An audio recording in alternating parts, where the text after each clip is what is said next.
Seeing the products in your online store rack up views is a great feeling. It means that customers are definitely interested in what you're offering. But if those views aren't leading to any sales, that feeling goes away pretty quickly, doesn't it? What's going on? It's Talish from Printify. And if you're struggling with customers looking at your products but not adding them to their carts, then here are a few things that you can do to help change that.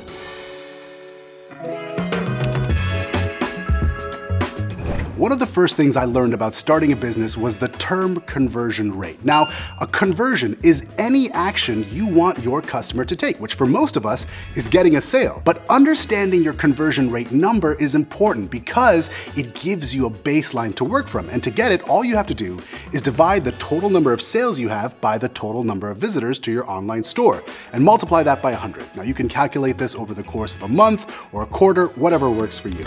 Now, the conversion rate for a Shopify store, for example, is less than 2%, meaning that out of 100 people visiting your store, 98 of them will leave without buying anything. So our job then becomes figuring out how we can raise that conversion number and convince those other 98 people to stick around long enough to want to open up their wallets. And the three main ways to do that is by creating excitement, building trust, and managing friction. Let's get into it.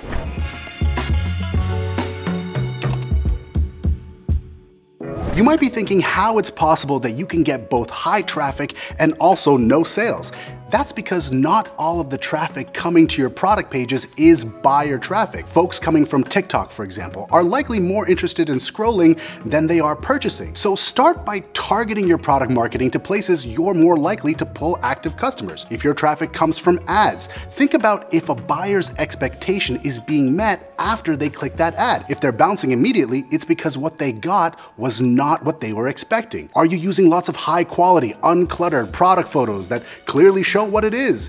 Does your headline accurately describe what it is you're selling? Is your product description telling me what I need to know to feel confident about my purchase? Because that's really the key. Feeling. Human beings are irrational decision makers, driven by emotions, especially when we shop. Think about it. Did you really need that Pedro Pascal t-shirt, or did you make an emotional decision? So make your customers feel something when they see your product. Show an item being used or staged in a way that plays on their desire for it. Let them see themselves in it. A strong visual hierarchy on your product page, it's what's gonna hook your buyer at first, so they can stick around long enough to consider following through with that purchase.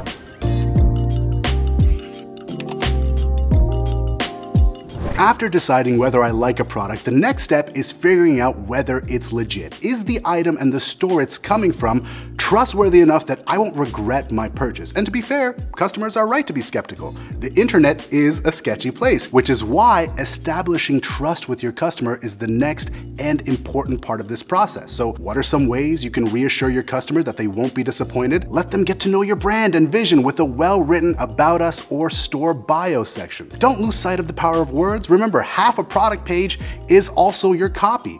Highlight your item's uniqueness, avoid being technical, and keep those descriptions easy to read. And if you're pricing products on the higher side, be sure to write about why it's worth it. Add in information about sizing or any unexpected costs to be completely transparent. Stock up on your social proof material like reviews, ratings, and customer counters. Being upfront as much as possible about a product validates a customer's expectations and lets them feel comfortable about finally putting that item into their cart.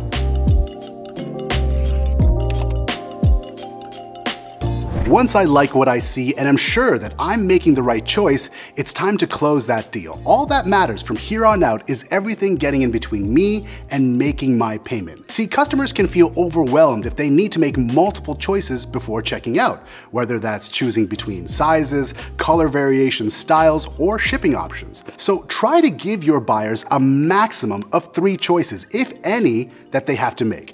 Don't forget, human beings hate making decisions, and we like our lives to be as simple as possible. That also means making sure your site and payment processing speeds are quick. Otherwise, the more time that you give your customers to think, the likelier they are to talk themselves out of buying it. So closing out a sale needs to be as smooth and hassle-free as possible to break down that conversion process and find any of those hiccups that might be blocking your sales. And once you do, it's easier to adapt your store and test it to see if it leads to any changes. After fixing any pain points, go back to that conversion rate number I told you about earlier. Use that number as a tool for comparing if the changes you've made are having any effect. But don't forget to make those changes gradually and not all at once. That way, if your conversion rate does increase, you can pinpoint what it was that helped. But want to know something that definitely increases your likelihood of success with an online store? Subscribing to this channel. Show this video some love with a like if it helped you, and don't be afraid to comment any questions you have down below. We're always ready to help your online store find success with Printify.